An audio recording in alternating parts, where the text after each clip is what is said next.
You know I try to be a good man, I always give it my best. But truth be told, someday I wanna go to the wild, wild west. And now, live from our Smokehouse studio, it's time for Real Estate Jerky. All your real estate questions answered by our provocatively lean expert host, Ed Parcaut, MBA, veteran, and president of Lending for Living. And today's special expert guest, real estate advice you won't find anywhere else. Plenty to chew on, starting now. Good afternoon. It's great to be here with my guest, Mark Niskanen. He is the Vice President of J.B. Anderson Land Use and Planning out of Ripon, California. Mark, we've been trying to get you on for some time. Thank you very much for carving out some time today. And how are you doing? I'm doing great, Ed. How are you? Good. It's good to be here. Yeah, thanks for being here again. I mean, John Anderson is in my Rotary, and he did this presentation, I think, probably 6 months ago, and it's taken us that long to get you here, and we really appreciate it. Sure. Our number one goal here on Real Estate Jerky is to help you, our listeners, learn about home ownership and how you can take advantage of the simplest way to build personal wealth in America, which, of course, is through home ownership. Today, we're looking at the future growth of the Central Valley. Mark, explain to our listeners what it is J.B. Anderson Land Use and Planning does. Sure. So we are a land use and environmental planning firm. The firm was established in 1993 by John. I've been there since about 2002, 2003. And we've got kind of a wide variety of clients, both on the public sector and the private sector. On the public sector side, we provide contract staff planning to a few cities in Stanislaus County. Right now, we're the contract planner for the cities of Oakdale, Waterford, Riverbank, and Lathrop in San Joaquin County. On the private side, we represent builders, developers, landowners, and really help them navigate through the entitlement process to get their property developed, whether it be a new residential neighborhood, subdivision, commercial development. We basically help them, navigate that process with the city and or county or other agencies that are involved through that effort. On the public side, back to that, we have office hours at City Hall for the cities that we work with. And we help them navigate zoning matters, general plan matters. Someone comes to the front counter and they need a use permit to operate a mobile food truck. We help them go through that process. Presentations to planning commissions, city councils, board of supervisors. It's kind of a one-stop shop. Wow. Didn't know you did that much. Thought you just did land planning a little bit. It's a pretty wide variety. That's good. I'm pretty fortunate. Hey, before we go down the road of future communities and planning, which we're going to talk about, let's talk a bit about specifically community planning looks like. How long does it take, and how a development affects a city or county by going backwards a bit. Now, I know from us talking that a lot of projects take 30-some years, right? Or sometimes. 20, 30 years, depending Sometimes, on. Okay. Yeah. Why don't you jump into what I just asked? Let's talk about community planning looks like specifically. Sure. So from, I guess we call it kind of the 100,000-foot view, every city and county in the state of California has what's called a general plan. And a general plan is kind of a long-term roadmap of what that city and or county is going to look like from a development standpoint. And typically when a city updates their general plan, and the updates are done every 10 years, every 20 years, every 15 years, it's really up to the decision of each jurisdiction. They identify future growth areas. And once those areas are identified, we kind of go down to the 50,000-foot view and start to prepare what are called specific plans, which are documents mandated by state law, and master plans, which are really kind of the same thing, but just called something different. And those specific and master plans, identify specifically what that growth and development will look like in those growth areas identified from the general plan. So it's kind of, you go from the 100,000-foot view to the 50,000-foot view, which is the specific plan and master plan. And once you've gone through that process, then you can start to map the individual properties in those, what we call our plan areas. And so that's kind of the 10,000 square foot view or 10,000-foot view are the subdivision maps, commercial developments, shopping centers. That's basically implementing what we identified or what we planned for, both in the general plan and the specific and or master plans. So in some cases, it does take 20 to 30 years. I mean, I've got projects I'm working on now where the specific plan was approved in 1998. Wow. And the plan area isn't fully built out yet. It's close, but it's not fully built out yet. So it does take some time. And then economically, when you go through a downturn, that kind of Right. slows down the process, right? Right. We saw, when the recession hit, I guess in, mid to late 2006 into 2007, we had, master plan community projects that we were working on that just came to an absolute halt. I mean, subdivisions that had roads, curb, gutter, sidewalk improvements, utilities underground, lots ready to be developed, just the builders just up and left. Like, yeah, I remember that. So now, did you cover how development affects the city or county by going backwards, or because I read stuff that Marlene gives me to ask questions because she asks you ahead of time. Sure. So let's one of the things on here, it says talk about Bridle Ridge in Oakdale. Sure. So Bridle Ridge is a specific plan that the city adopted back in 1998. We got involved in that project, 2003, 2004, with a developer that came in and acted as a master developer. And basically what that means is they come in and fund and install all the roads, all the sewer lines, all the water lines, and map and create individual villages, or pads is what we call them. And they would sell those individual villages to builders, such as Lafferty Homes, John Lang Homes, and some other folks were involved at the time. So when we were involved in 2003, 2004, we worked with the master developer to, one, help them through the due diligence and feasibility process when they were purchasing the land. And due diligence and feasibility is, basically builders will hire us to find out, okay, what are the constraints to developing this property, whether it could be, extending a sewer line a certain amount of distance, extending a water line a certain amount of distance, or there could be, wetlands on the property that you have to deal with, and that involves the federal and state agencies. And so we worked with them to, help them acquire the property and then develop the property in a way that it would be, the infrastructure was all there. So really all they had to do was, sell individual pads to builders, and those builders would come in, map and develop those individual villages, and build and sell houses. So that's that huge development that's in Oakdale that I go through all the time, right? That's if you're going out, it's on the right-hand side, right? You're talking about that community. Yeah, so Bridle Ridge is, if you're heading into Oakdale from the west, there's two projects. There's the Vineyards, which was developed separately, and then above the Vineyards, I guess on the south side of the railroad tracks, is Bridle Ridge. Okay, gotcha. Now, there's projects going all over the San Joaquin Valley, right? Yeah. San Joaquin, Stanislaus, Tuolumne, Merced counties.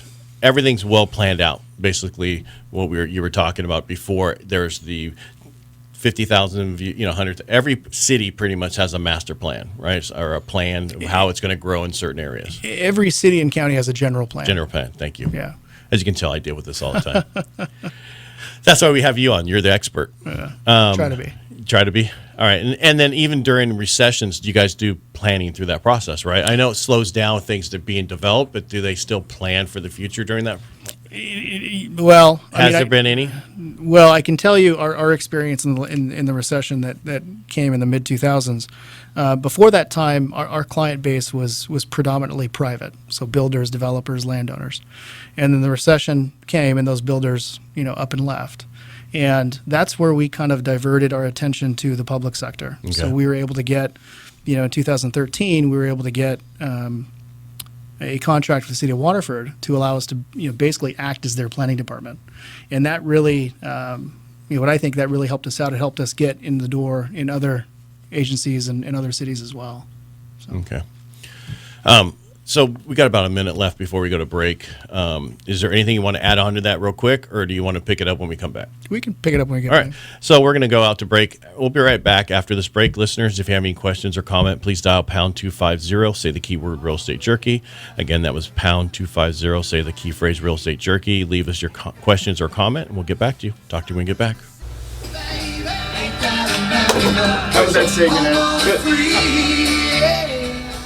All right, so what I'm going to do is, when I know there's 2 minutes left, I'm going to tell you there's 2 minutes left. Okay. And I'm going to tell you there's 1 minute left. Okay. So if you're into something, you need to give me 30 seconds of that minute to take us out. Okay. Okay. All right. So usually I don't have to do that because I have another person here. So normally we have, we usually have like another person, like a real estate agent or somebody here as a guest also, but it's just us today, Okay. which is good. All right, so in this segment, when I bring you back, what do you have to talk about? Let's see what she says. Well, I think. All right, so Mark, we were going on break. We're talking about what goes on into community planning using Bridle Ridge and Oakdale as an example how much advanced planning subdivisions community takes. So now let's move ahead and talk about what's coming. What's Okay. got you excited? Okay. Interviewing Mark, we spoke about projects Crane Crossing, Yeah. Okay. All right. Sierra Point specific plan, Crossroad master plan. So I have no problem with you just going. Okay. You follow me? Just Yeah, I do. And don't be in a hurry. Okay. We got 12 minutes this time. Then we're gonna have another 12 minutes, and then we're gonna have 10 minutes. Got it. All right? Because right? Were we going too We're fast still not first? on video, right? Are we on Always. Video still? It's always rolling. Were we going too no, fast? we're the first going one? fine. It's just I want to slow us down a little bit because we've had people on here where they're like flying, and it's like, okay, we need to slow down because we're going to be done with all of our content in 15 minutes and have nothing to talk about. Well, So, talk sports. if I ask you a question, take a second to think about it and answer it. Don't be in a rush to answer. That's all I'm getting. We're good. 12 minutes. 12 minutes and 10 seconds. We can leave that for extra.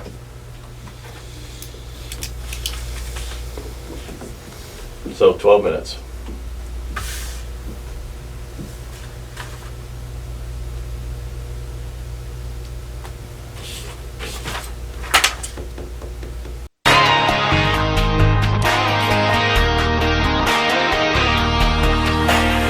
Long-lasting real estate jerky is back on Power Talk 1360 KFIV.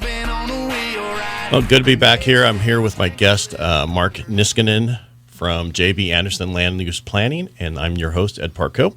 Hey, Mark, when we were going out to break, we were talking about what goes into community planning. You were using Bridle Ridge and Oakdale as an example of how much advanced planning subdivisions and communities take. So let's go ahead and talk about what's coming. And they have, is there anything amazing, exciting coming, or is it just normal coming?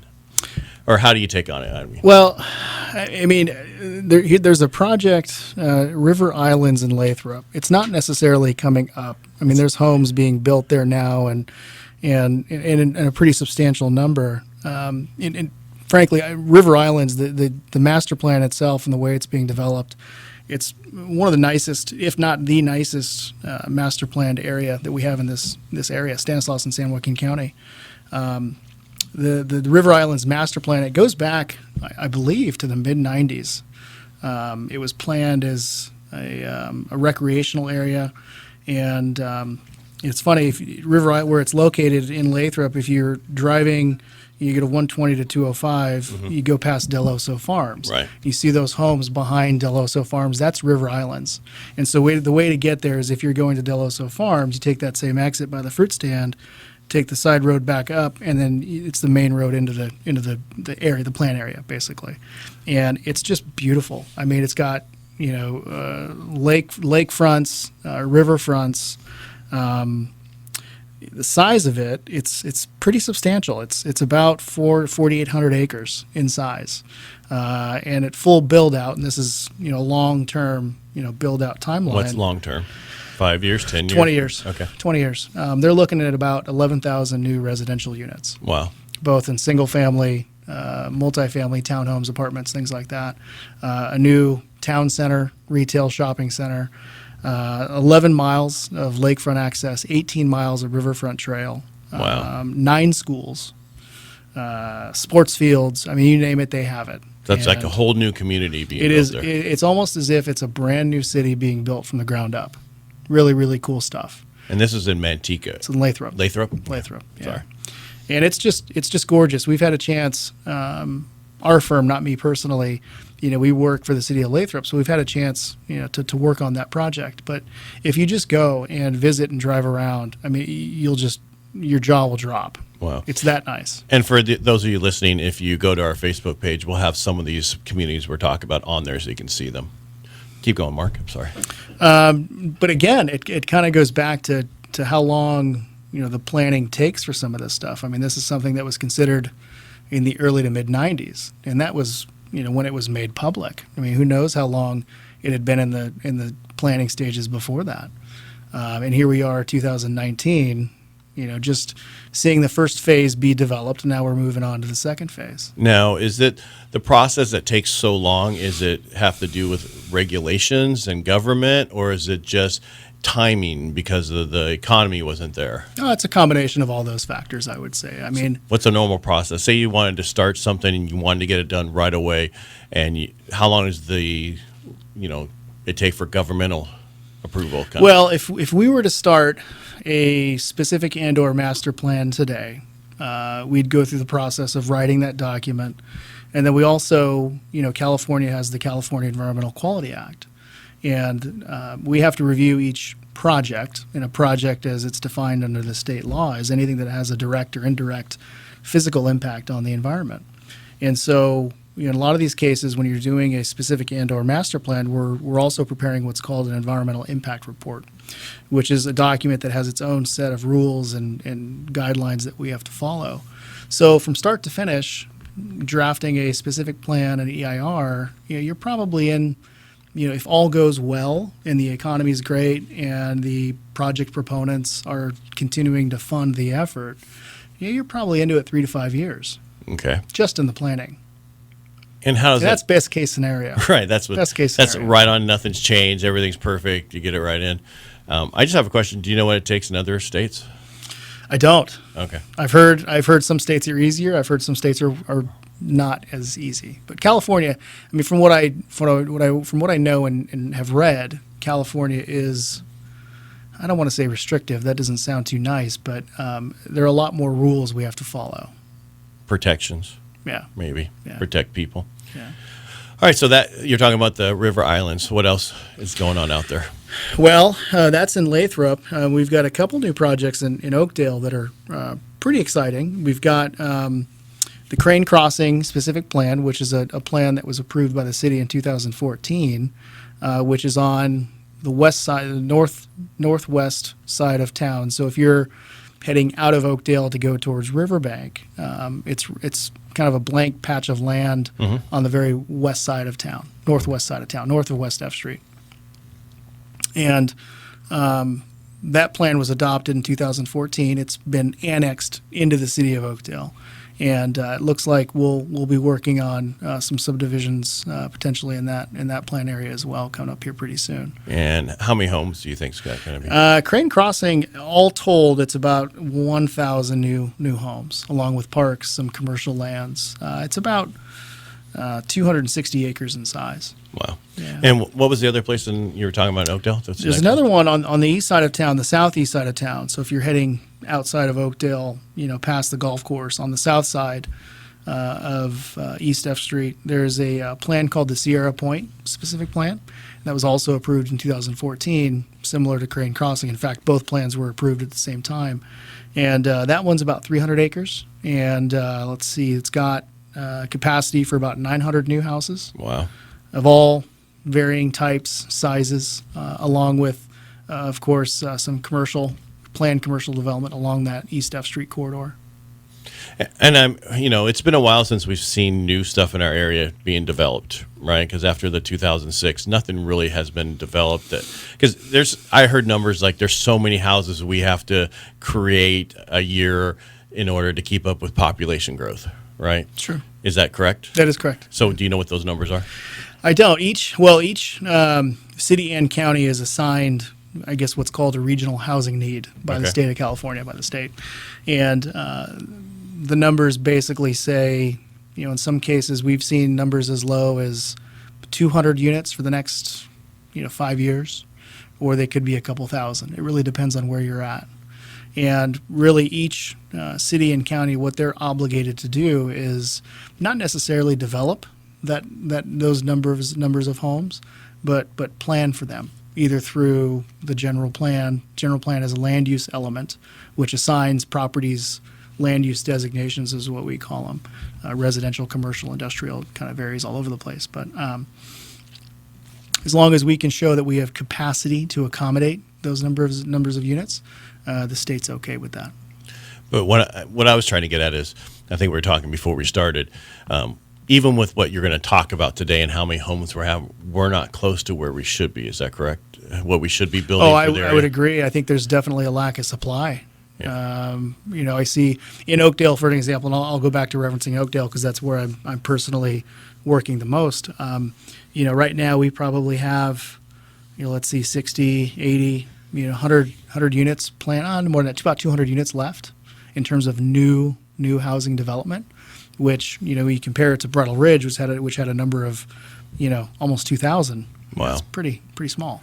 Right, because I remember back in 2005 and when they were building all the homes in Modesto, and almost they overbuilt, right? Would you say back then? I would agree. Yeah. I would agree. And then it took a while to absorb that overbuilding and the fact that we didn't build anything, and now we're behind the 8 ball. We're with building, and it's going to take a while to catch up, if we catch up. Correct? If we catch up. Yeah. I mean, it's going to take a lot of building to catch up. Yeah. Right. I don't know that. I don't know that. And I don't mean to, Based on how long it takes, I don't know that it's possible to build the number of houses that are needed to accommodate the population. Okay. So basically, I just don't think it's feasible. because of where we're at now, or because just in general? Number of factors: the economy, how long it takes to build a house, and that's just the building of the house. You've got to go through a process to get the approval to build the house, and so the process is just longer than the population increases. So with from what I'm hearing, because I've been hearing on my side, in the finance industry and the real estate, that it's going to, it could take to 2040 before we could, even if we were building, to catch up to what we need. Those are just statistics they put out there. Sure. And I always say you can always lie with statistics. Sure. I even have that book. Basically, so what I'm seeing is we're going to see growth of values of home keep going because we can't build enough homes, right? And so they're going to have a shortage. If you have a shortage of supply, what happens? The values go up, right? Sure. Yep. So, Yep. all right. So those are the two things. So that's Oakdale. Is that it in Oakdale? Mm-hmm. That's it. That's it. So when are they going to finish those two plans in Oakdale? 5 years? The 4? plans are finished. I mean, No, I mean really- to building the homes. What do you think? Oh, it's you're gonna take? you're probably looking at 5 to 10 years at least. So basically, that's probably going to give us what, 25 to 50 homes a year?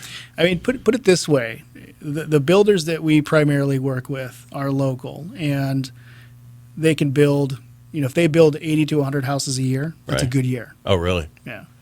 But let's just go back. 2005, they were building thousands of homes a year, right? Thousands. Yeah. Yeah.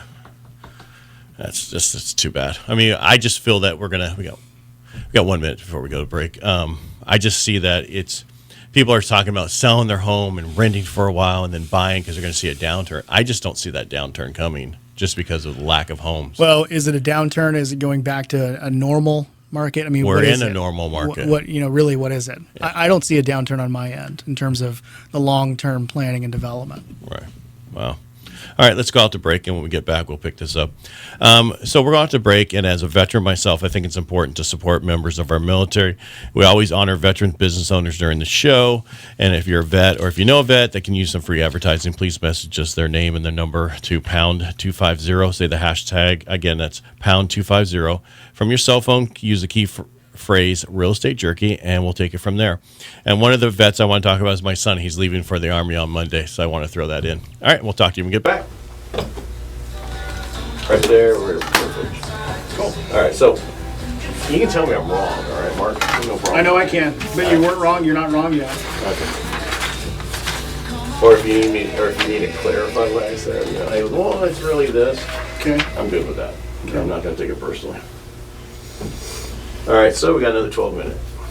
All right, so when we come back, I'm going to say I'm with you, blah, blah, blah, and... Here's where you're talking about my personal experience as a homeowner. Is that in here? Yeah. Well, that's at the end of the show. No, this is the fourth segment. No, we're in the third segment. This is the third segment. That's what I got. Third segment. Thank you for listening to Real Estate Jerky. We'll be back after this. We're back with my guest, Mark Niskanen, Vice President. Just intro to the third segment is we're back with my guest. You're talking about...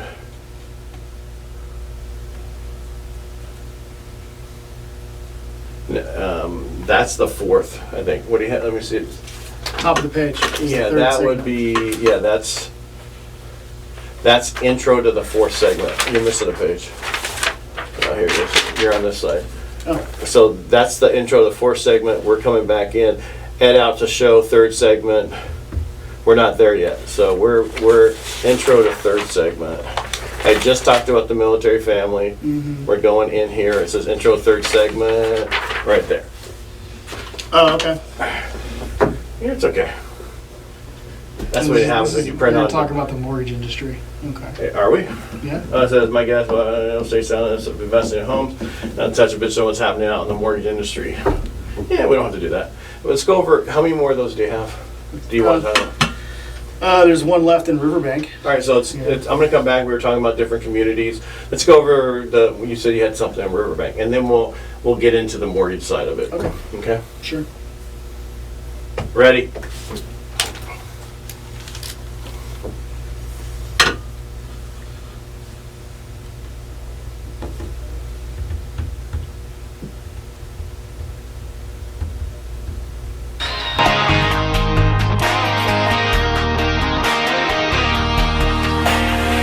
Real Estate Jerky is back on Power Talk 1360. Chew on that.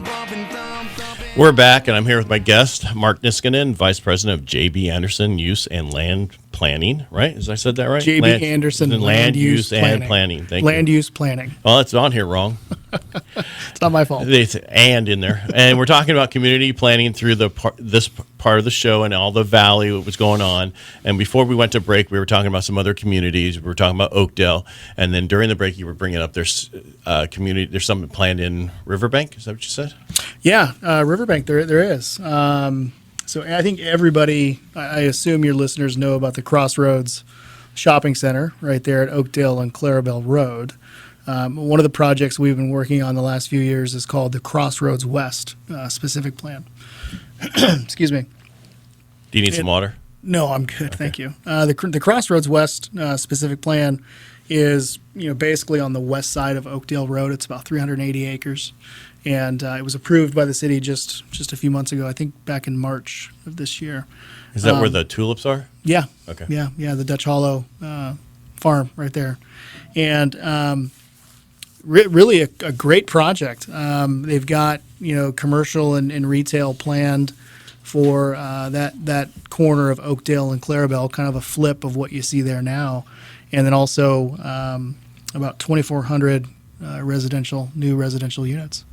Wow. Yeah, it's a pretty, so when they're going to pretty start substantial project. Groundbreaking on that dirt, moving the dirt. I mean, they're still a few months, if not a year or so away from breaking ground. And that's putting in the streets and that, right? It is. So it's probably a year or more away from building the first house? At least. When after a plan, in some cases, when a plan is adopted, the land within that plan may not be in the city. So in that case, you have to annex that territory to the city of Riverbank or Oakdale or whoever it is. And so the next step for this project is to go to what we call LAFCO. It's the Stanislaus Local Agency Formation Commission. And they review our request, or the city's request, to annex that territory into the city of Riverbank. So that has to happen first. Wow. And then from there, we can go ahead and start mapping individual properties and projects and things like that. How long does that process take for that LAFCO you're just talking about? A few months. Okay. A few months. It's not terribly bad. That's not bad. Yeah. So that's okay. So we got Oakdale, Riverbank. Anywhere else around here close to us? Modesto's got a few things going on. I'm not, personally involved in Modesto a whole lot, but I know, along that Pellendale Avenue corridor, there's a few projects that have been around for years that I think are finally going to see some ground moving around and some new homes being built. Patterson is always pretty busy because they've got, the business park and the large industrial area, Amazon, Restoration Hardware, folks like that are in Patterson. And so they've got, the employees of those companies have to live somewhere. Right. And so they've got a few projects going on to help provide new housing. So basically, I mean, no major 1,000 building homes anywhere in Modesto or because isn't there something in Manteca going on? There's a few projects in Manteca. Yeah, a few. I mean, if you go along that 120 corridor, there's new homes being built, primarily on that south side. So they've been pretty active. I mean, I'd say Manteca and Lathrop right now are probably the busiest two cities that we see in this area. Did they I mean, you might know this or not, but did they keep planning for years during the downturn, or is that stuff that's been in the works for 30 years or 20 years? Do you know? A little bit of both. I mean, I think the city updated their general plan pretty recently. I want to say less than 10 years ago. In fact, actually, no, I'm wrong on that. They're going through a general plan update right now. So that's in the works. And, some of these projects were planned in the last, 5 to 10 years, and they're finally seeing some ground move in those areas. Each project's different. Each project has their own issues.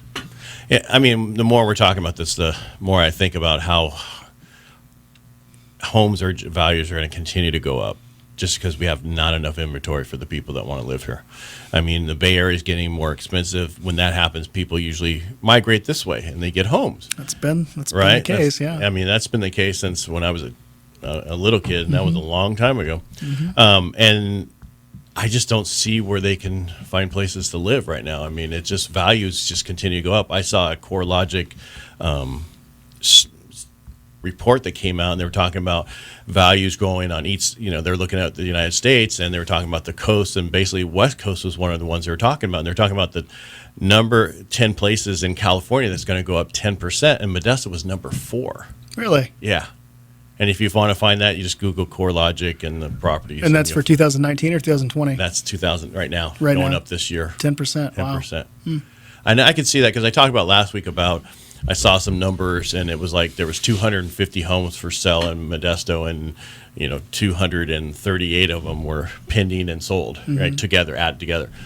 That doesn't leave a lot of inventory, and don't even exactly on the numbers. I could be wrong on those numbers. I'm just letting you know that's how close the numbers were. Well, I mean, correct me if I'm wrong, but I think my observation is if homes are priced within a certain range, they sell within a week. Yeah.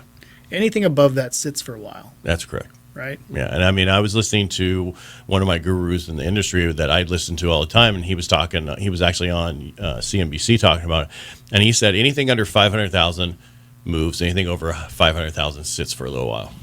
And in our area, anything at FHA guidelines is gone. It's a seller's market. Anything above that, it becomes a buyer's market. Sure. So, and that's just because of what's out there available to be used for mortgages. Right. VA is one way, FHA is another way, USDA, we don't really do a lot here in Modesto. That's more of the rural stuff. I do a lot of that in Tuolumne County, and that's no money down. So, I mean, I'm amazed what's going on. I mean, we were talking before the show about interest rates and how low they are right now, and how I'm being told over the next 6 months to a year, they're even going to go 3/4 of a point lower potentially, which is, I mean, right now I'm talking to people about, and don't quote me on the rate, I'm just throwing an example out there. You see the numbers, 3.75 on a conventional, which is pretty low. Not my lowest. I mean, my lowest I did. I was going to ask you, what is the lowest rate you've seen on a 30-year conventional mortgage? The one I've done some 3.5s in the past. So it's supposedly going to go lower than we did last time, and the lowest I did then, and that wasn't with a bunch of points because that's not how we do it.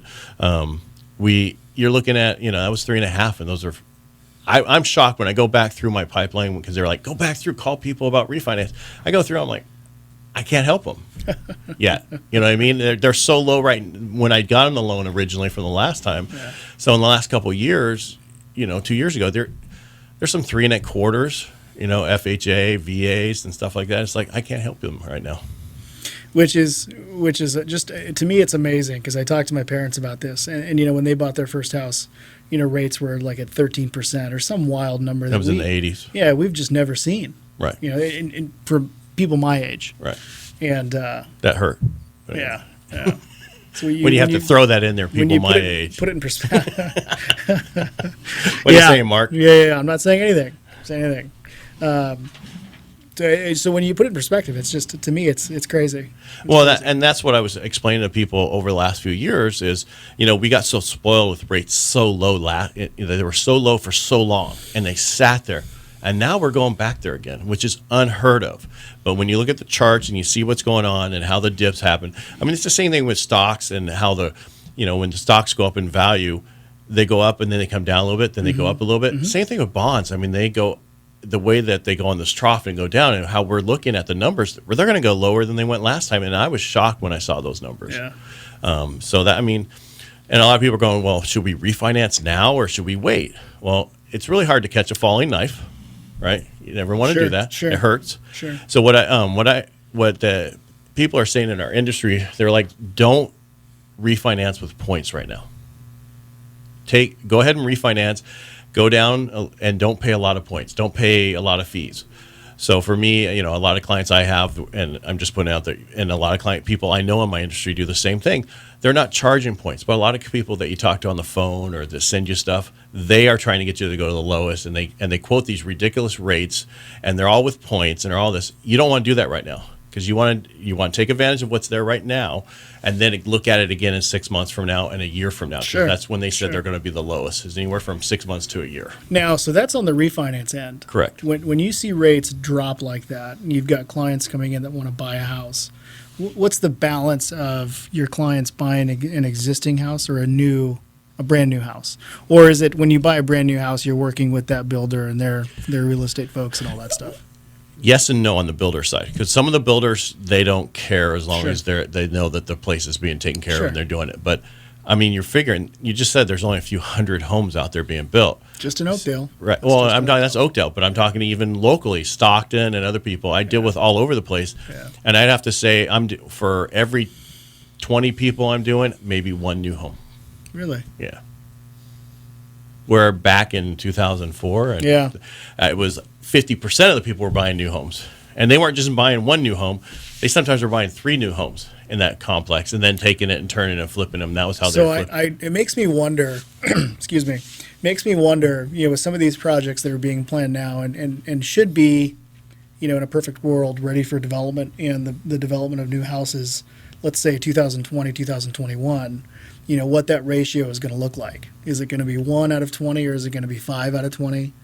Well, I think it needs to be a lot more because if you look at the millennials who are coming during that period of time, from what I've seen out there, they're talking about the people who are first, that have not gotten the market yet, who are finally getting out of their parents' basement and moving into buying their own house. That 4-year period you just brought, there's 4 years in there from 2020 or 2021 on.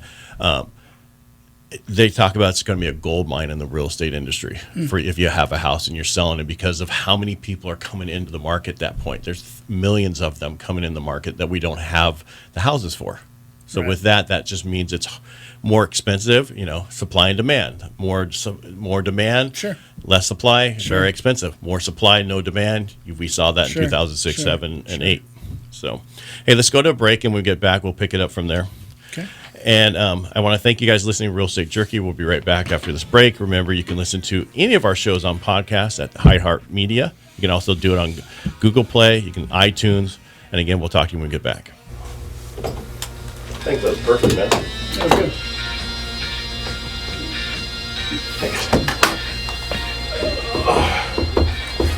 Do you do this once a week? Is that how you do it? The one thing, you're definitely doing a great job with it. And let's make sure that in this last one, you're going to do some family stuff and more personal because we got to make you a human. Sure. But also that you've done a tremendous job about making it that this is a good investment, the Central Valley, and why. And your last out here as you were going out, talking about what's coming and these millennials and all these other Gen W or something you're calling them. Yeah. But it's really the millennials over that 4-year period that have not done anything. Right. And they're saying the next generation, that the one behind them that are coming up, the Gen Ws as well. They're What is even the more. age of the millennials right now? Actually, What's they're the getting range? 40. They're actually hitting 40. Yeah. So So I'm I think that- 41. I don't consider myself a No, millennial. you're probably right on the other side. you're of on it. the other side of it. Good. Yeah. You're No, still Gen I mean, the Xer. youngest ones are like 31, 31. 29, So my brothers, 30. they're 35. Yes, Yeah, yes, yes. Yeah. So and the one behind them, they're estimating and predicting that they actually have they're savers, and they're actually going to have even more financial power than the millennials. Right. Well, the only reason millennials have power is there's so many of them and there's no Correct. inventory. I mean, There's so that's many what. of them. Yes. That's why I'm like, if you have anything, do not sell it. Hold on to it. But if prices continue to rise, don't you walk the line of pricing out those millennials? Yeah. Yeah, but if we keep lowering the damn interest rate, That's offsets the the Sure. number. No And doubt. you're No right, doubt. but that's Yeah. when they start building other things. Condos Yeah. again will be big, huge, right? Right. The problem, We need more of that. yeah, I mean, we don't have that, right? And then it's a lot. You're right, there is, but let's go back to when I was a kid. My parents were renting in Turlock, and my dad was working over in the Bay Area, and coming. Same thing then. Nobody could afford to live over there. They lived over here. Yeah, Right, that hasn't and changed. that Hasn't was, changed. and those payments were $400 and $500 a month, Yeah.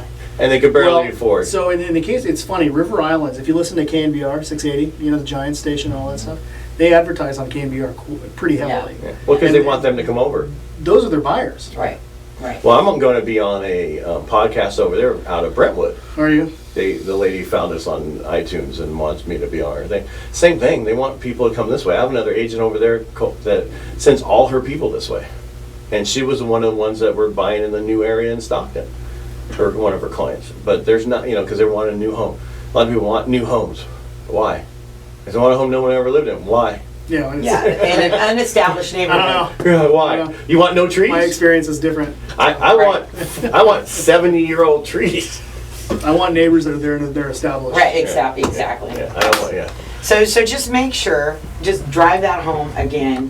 When you get to your part about you being a homeowner and you being here in the area and you committing to the valley, the Central Okay. Valley, Yeah, I can do that. that why you are. Here's Mr. Planner. Yeah. Why are you here? Why are you here? Why am I here? Because here's and that's how you drive Pretty this deep home at question. the end. Yeah, Why are you not here? that- I'm No, here- why did you buy? Why are any of us here? I am here at the pleasure of the Lord, so there you go.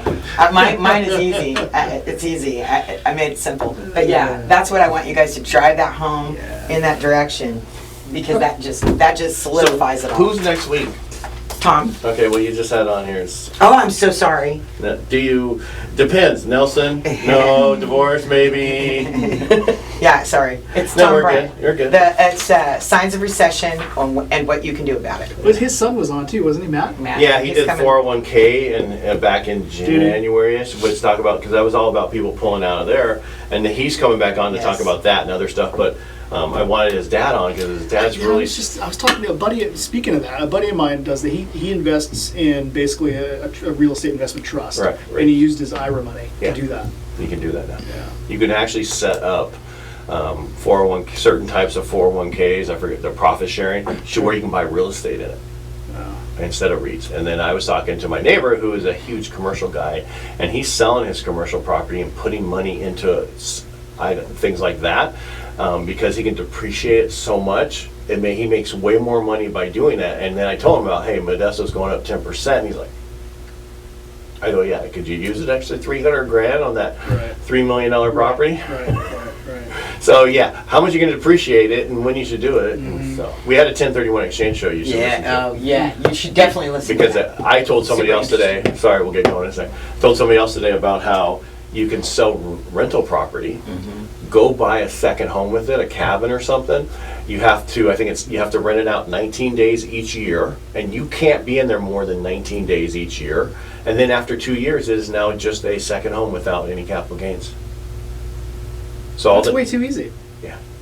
that's huge. That's a big deal. Yeah, that's how a lot of places people are buying those properties, and up in Tahoe for $2 million, they're selling their major freaking huge properties, and now they're buying a second home up there and paying cash for it or whatever, and not having any capital gains off of what they sold. Right. That's cool. It goes by really fast. It does, really, doesn't it? Yeah, the first show went tick, tick, tick. Now it flies. And I mean, I used to mess up a ton. And Did then, now it's like I don't really care if I mess up because Sure. it's not a big thing. But I'll bring us back. And then how do you want to get into your personal thing? Do you want me to, I don't want to get too personal, but Mark, you're a local homeowner. I'm just going to say what so Mark, we've been talking about great benefits for home ownership in the Valley. Not to get too personal, but you're considered a local homeowner, right? Do what you do for a living. Did you just consider the future? And I'll just ask you. Yeah, I know you bought in Modesto. Well, why did you pick Modesto out of all the places that? Okay. You know what I mean? Because it doesn't matter why. If it's family, if that's why you do it, right? fine, yeah. Yeah. So we'll go. All right. 10 minutes. I'll let you know when we have a minute left Okay. because we got a full 10 minutes. I Full do 10 my other minutes. minute out after we're done. Okay.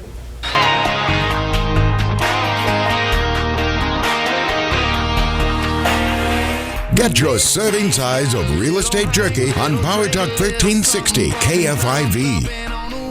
And we're back for our final segment on the show. I'm Ed Parcaut, mortgage advisor at Lending for Living, with my guest, Mark Niskanen, vice president of J.B. Anderson Land Use Planning. There you go. Took out the "and" that's in there finally. We've been talking about all over the valley and benefits for buying homes and what's being built. I know that you bought in Modesto, right? That's kind of a personal thing for you. I have, yeah. I'd have and just did. And you've been living in Modesto for a while, and then you just bought again in Modesto. We won't tell people your address, but Please don't. But it's important for people to know. You deal with all this planning in Oakdale everywhere. Why did you pick Modesto? Well, I mean, there's personal reasons, but yeah, being close to family. right. My story is, we moved out here from the Bay Area. I went to high school here in Modesto. What high school? Bayer.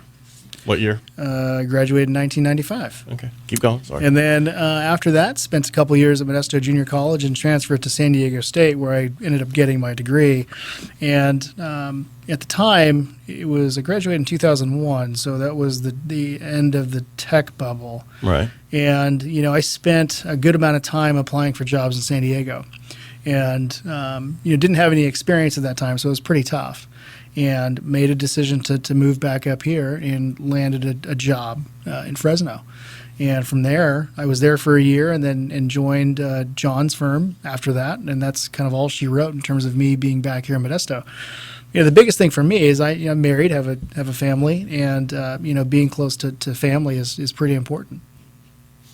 Now, before I forget, why don't you tell everybody your phone number for your company in case they want to get a hold of you for any reason? Sure. Our phone number at the office is 209-599-8377. One more time.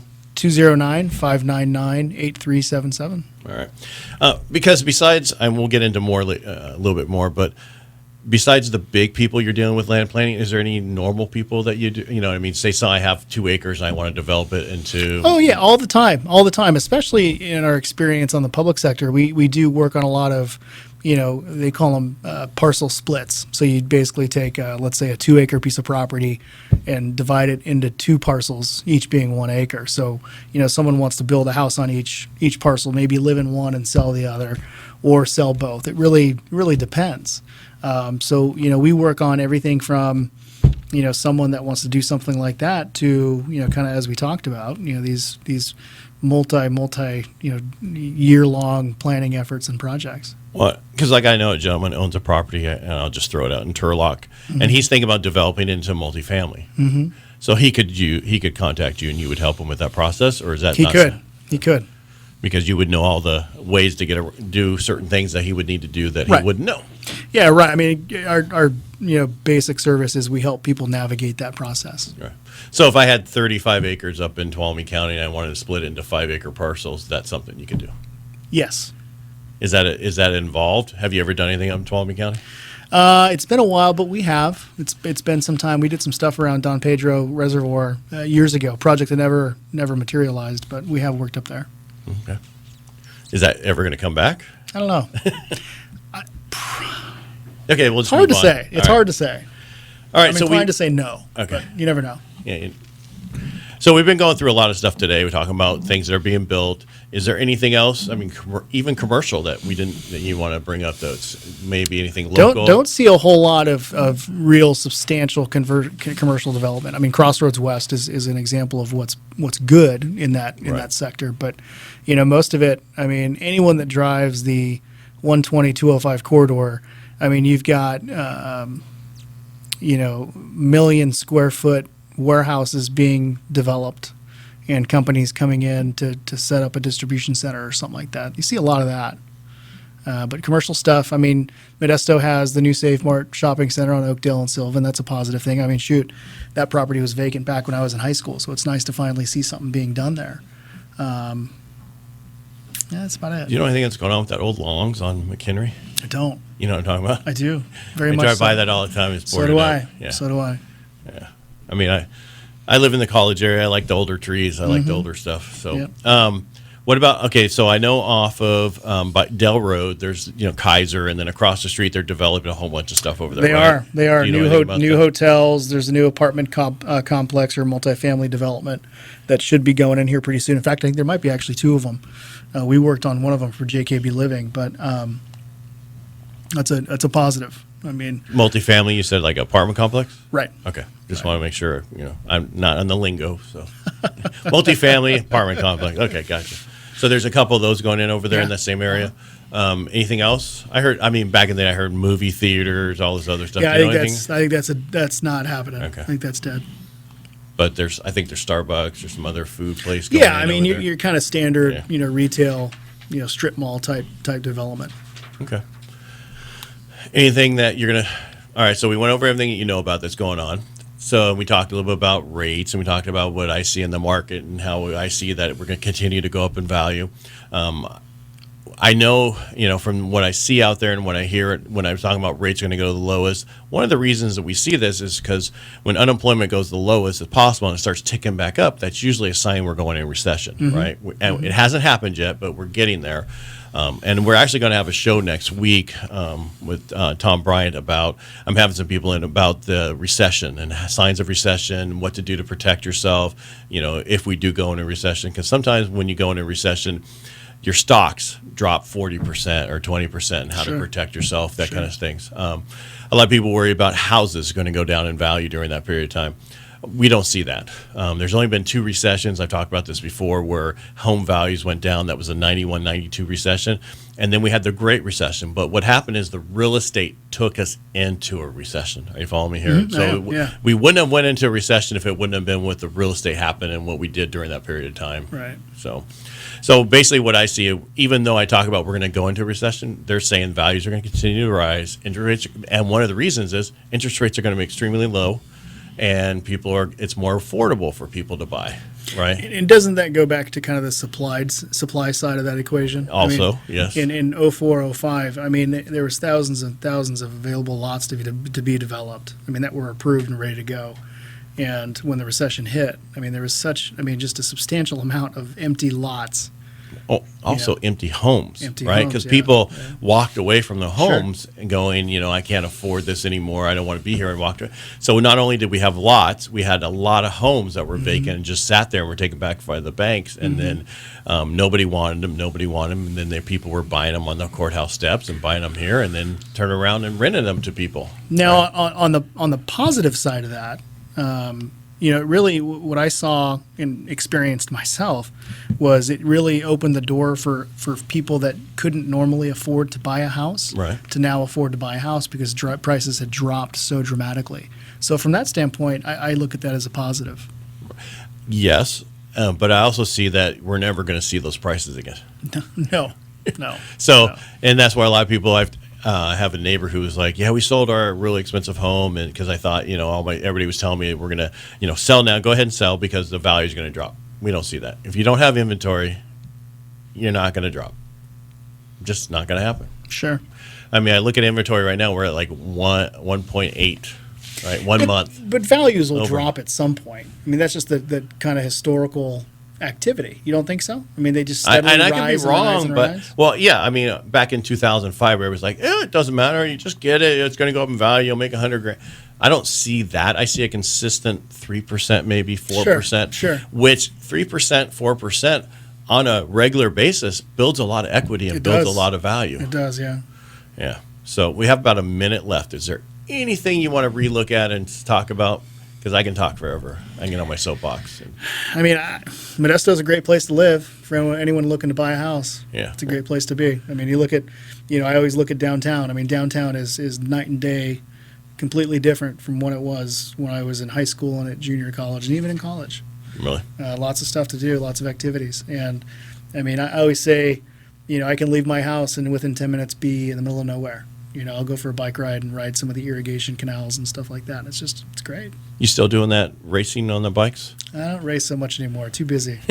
Family and kids? Family and kids and, all the activities that go along with that. Yeah, because I used to see you post on Facebook all the time when you're out there. Cyclocross or something? I was racing cyclocross and mountain bikes for a couple of years. Yeah. Which was fun.